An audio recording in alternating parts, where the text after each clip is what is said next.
Here's a story that I think perfectly encapsulates the world we are living in right now. A product leader at a tech company was running late for a weekly status meeting with his team. So he hits snooze again, pops open the meeting in Zoom, and immediately jumps into the call without turning on his video. And yet somehow, everyone assumes that he was there because an AI-powered virtual version of him was attending the meeting in his place, speaks exactly like him, moves its mouth in sync with his audio, and even nods along with everyone else. The meeting flies by, and no one is any the wiser.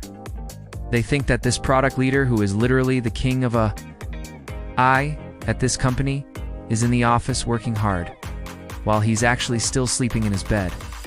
Now, if you work in tech, this probably sounds like a ridiculous fantasy, but the truth is this isn't fiction. It already happened to me.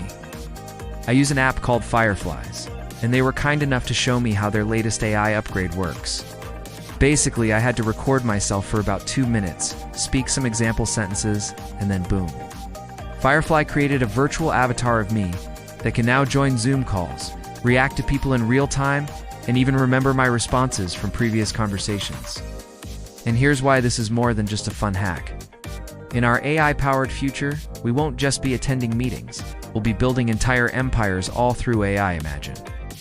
If you could log into work by simply uploading your facial biometrics or letting your phone scan your face, you could join all of your calls and have your avatar present your updates while you get on with other things. Your avatar would look exactly like you and speak in your exact voice. To outsiders, it would be indistinguishable from the real you. And this raises a whole host of interesting questions. Are these virtual versions of ourselves extensions of our actual identities? Or are they just sophisticated tricks that allow us to pretend we somewhere when we really are? Let me know what you think.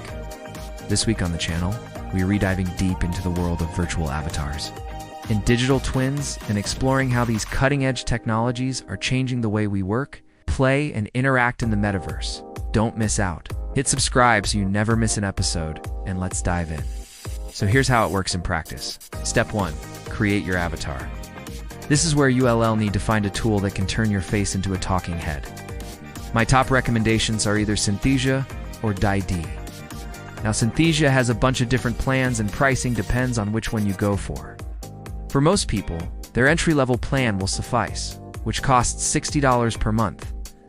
With Synthesia, you can record yourself, make some basic adjustments to your appearance, add some facial expressions, and then start generating avatars. What makes Synthesia special, though, is that it offers an easy way to lip-sync text onto your avatar. Just paste your text into a box, and Synthesia will automatically animate your avatar saying it. The downside is that you don't get to control the lip syncing. It does it in its own way. But it's pretty good. Alternatively, there's also DID, which is completely free to use. This option is great if you're on a budget, but the trade-off is that you have to do a lot more manual labor. With DID, you'll need to manually lip sync every single word that you want your avatar to say. That said, it does have a range of different templates that you can choose from, and it gives you a little bit more creative control over how your avatar turns out. Step 2, clone your voice. Once you've made your avatar, the next step is to clone your voice. If you want to sound exactly like yourself, the best tool for the job is ElevenLabs. ElevenLabs takes a few minutes of your audio and uses machine learning to replicate your tone, speed of speaking, and manner of speaking. Then whenever you want to talk, you can just type in whatever you want to say, and ElevenLabs will spit out a lifelike recording of you saying it. And this isn't your run-of-the-mill AI voice cloning technology. When I use ElevenLabs, I genuinely freak out every time I hear how lifelike it sounds.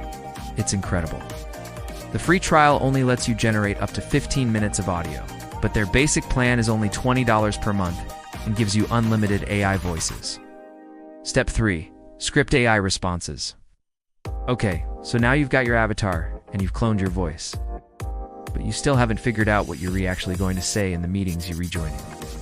I suggest that you feed ChatGPT your calendar invite or a brief description of the meeting and ask it to auto-generate what you should say. Obviously, this only works if the meeting is about something that ChatGPT knows about. But hey, if it doesn't, you can always reschedule. One way to get around this is to ask ChatGPT to auto-generate a persona for you that can attend these meetings. Like, imagine creating a character called Mary, who is like the ideal executive, She's super charismatic, is really smart, and is a phenomenal decision maker. You could say that you're going to be attending all of your meetings as Mary. This allows ChatGPT to take on the perspective of this character and gives it a lot more freedom to respond however it wants. One thing you might want to tell ChatGPT, though, is how long you want each response to be. You can instruct it to keep things brief or to go into more detail. And you might want to adjust this depending on the audience. For example, you might want your character to be super concise when talking to a big boss, but a bit more chatty when talking to colleagues. Step 4, live or pre-recorded. Finally, you're ready to decide how you want to roll this out. There are 2 options, live or pre-recorded. With apps like Fireflies, you can generate an avatar that appears live on your Zoom call.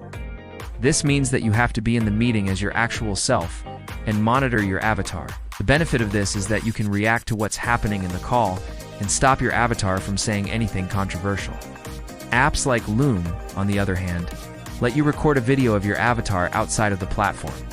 After you finish recording, you can send the clip directly to the people you want to share it with. This way, you don't have to be in the meeting itself, but you lose out on the ability to react to what's happening in real time. Okay, so now that you've made your avatar, cloned your voice, written your scripts, and chosen your delivery method, here are 5 situations that I think are perfect for this. First, status meetings. We all hate status meetings, but what if you could automate yours? You can tell your avatar to give a quick summary of your progress towards your goals. Mention any roadblocks you're facing, and highlight any tasks that require attention from others. Second, team briefings. Running a team can be tough, especially if you're distributed. You can use your avatar to give quick updates on company news, share important announcements, or review progress on shared goals. Third, pitches. Are you nervous about an upcoming pitch? Why not have your avatar do the talking for you? This could be useful for first-round interviews, investor pitches, or even sales presentations. Fourth, client intros. Is it hard for you to show your face on camera? Maybe you're new to public-facing work, or maybe you just don't feel confident on camera yet. In this case, your avatar can serve as a nice buffer between you and the client. And if you get more comfortable with the client, you can slowly start transitioning to your real self. Fifth, conferences. Are you headed to a conference and want to get out the word about your business? Maybe you're promoting a new product or trying to attract potential customers or partners. An avatar can help get the word out about your business in a fun and memorable way. Obviously, this is just the start. There's so much more that we can do with AI-powered avatars. It's early days, but I think we're about to see an explosion in creativity. Stay tuned for the next episode where we'll be taking a deep dive into the world of AI-generated art. I'm expecting some pushback here.